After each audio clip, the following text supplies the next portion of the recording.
Zdravo dragi moji, dobrodošli na kanal. Danas ću podijeliti sa vama jednu ideju za ručak. U pitanju je kuvano jelo, pa ukoliko i vi kod kuće imate slične namirnice, možete pripremiti veoma ukusno, domaće i ako vam ponestane ideja, eto jednog super recepta. Za početak sam sipala malo ulja da se dobro zagreje, pa ćemo jednu veliku glavicu crnog luka najprije da izmislimo.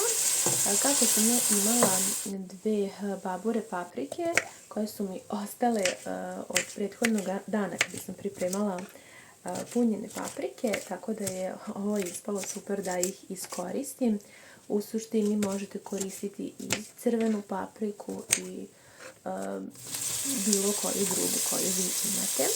U luk ćemo dodati papriku, ona će malo da pusti vodu, a vama ukoliko treba možete i smrvicu dodati ulje da vam ne bi slučajno luk zagoreo i pustit ćemo da se lijepo izdinsta i da omekša. Ovdje sam imala 500 grama svinjskog mesa. Dosta su bile tanke šnicle, tako da ću ih iseći ovako na malo krupnije kocke. Može biti i neka druga vrsta mesa, poput piletine, junetine ili šta vi već volite. Kada se blago prodinstao luk sa paprikom i već počne onako lepo da miriše, dodat ćemo meso i još da blago prokrpiti onako i sa jedne i sa druge strane, da lepo porumeni i da dobije boju. Prvo ću to pustiti, a potom ćemo i dopuniti.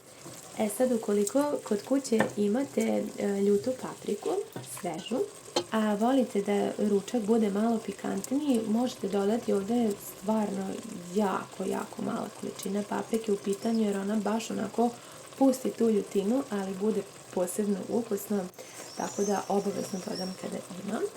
A sada ćemo malo posoliti i malo ću staviti bibera i pustiti da začini upiju u meso. Potom ja dodajem i malo vegete. Ako vi ne volite, uvek to napominjem, vi onda koristite neki vaš domaći začin ili nešto već drugo sa čime vi volite da začinite.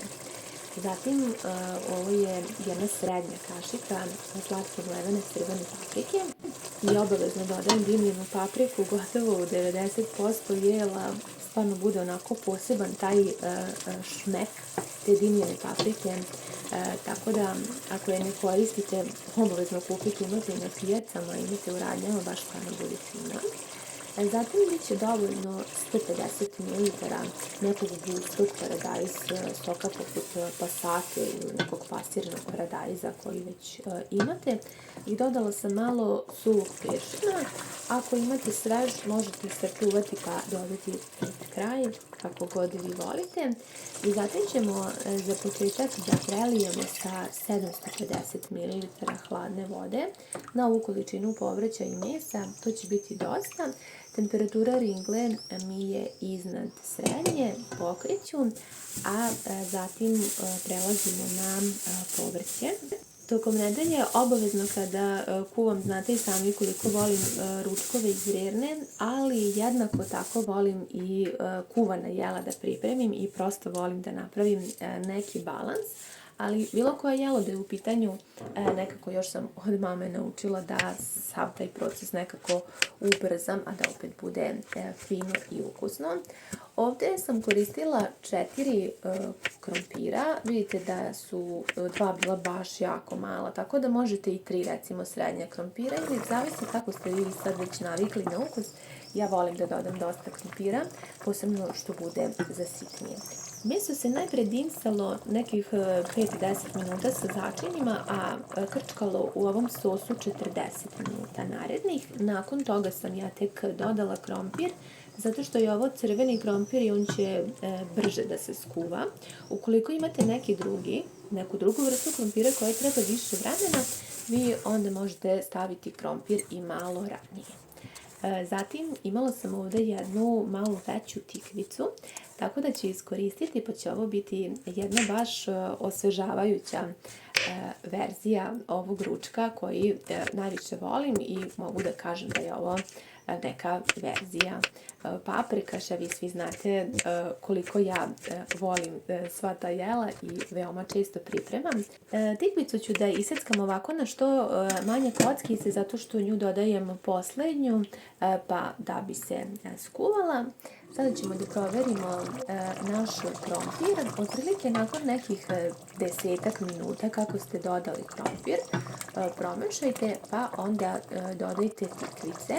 Ja ovde, kao što vidite, još uvek ne dodajem vodu, zato što tikvice znaju da puste vodu, pa ćemo vidjeti sada kako će biti i koliko će biti potrebno vode. Ja ću vam sve naravno napisati i u video, a i reći, a da mnogo bih voljela da mi kažete da li vam je lakše ovako kada napišem tekst na samom videu. To eto sad radim u poslednje vreme i mislim da je nekako lakše ukoliko neko ne prati sa tekstom ili prosto samo scrolla da može da ipak bude upućen u recept. Sada pripremam jedno cijelo jaje, malo soli, bibera i malo ulja. Obavezno dodajte malo ulja, nemojte izostaviti. Izmutite jaje, pa ćemo koristiti brašno, uvijek me pitate koje, tip 500. 3 ravne kašike. Ja sam ovdje dodala malo jače kašike, pa sam morala da dodam malo vode, to ćete vidjeti.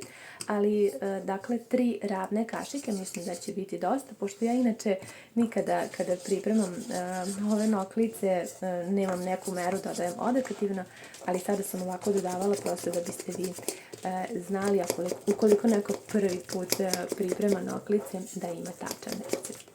Kako sam ja primijetila da je ova smesa mrvicu gušća nego što bi trebalo, ja sam dodala kap vode. Uvijek tako možete da regulišete ukoliko slučajno preterate sa količinom brašna.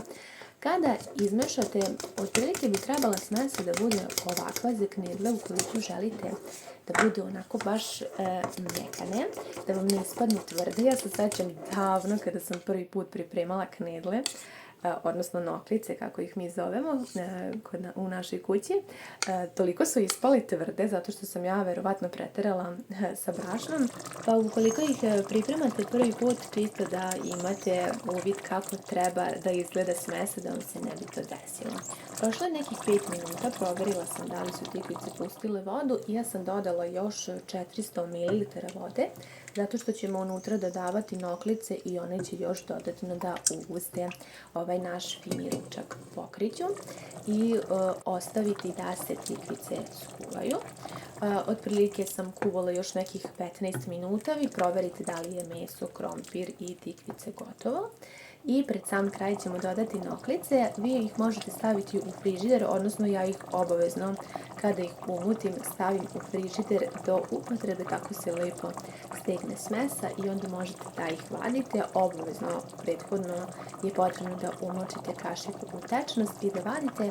Ovo je mala kašika i ja uvek stavljam pola te male kašike jer one baš stvarno jako narastu, pa ukoliko ne volite da budu previše krupne, onda otprilike ovako. I mislim da je dovoljno sa jednim jajetom. Ako ne koristim krompir, ja nekad napravim noklice i sa 2 jaja. Znate da su gotove kada isplivaju na površinu, otprilike im je potrebno nekih 5 minuta. Nakon toga možete isključiti vašu ringlu, poklopiti i ostaviti tako sve zajedno da se krčka na isključenoj ringli možda još nekih 5 minuta. Što se tiče samog ukusa, tako sam pogodila fino začine da nisam više ništa morala da dodajem. Ukoliko volite onako baš da bude začinjeno i pomalo ljutkasto, onda napravite ovako i sigurno će vam se dopasti. Ako ne, vi začinite po vašem ukusu. Također što se tiče gustine, ova neka moja omiljena, ja uvijek volim da to bude malo gušće. Sam je ovaj sos koji je toliko ukusan i ovo jelo bih stvarno mogla da jedem jako često i vrlo često ga i pripremam zato što je baš brzo i jako ukusno. Nadam se da vam se recept dopao. Pišite mi da li ste pravili sa tikvicama. Hvala vam mnogo na gledanju i ljubim vas sve puno.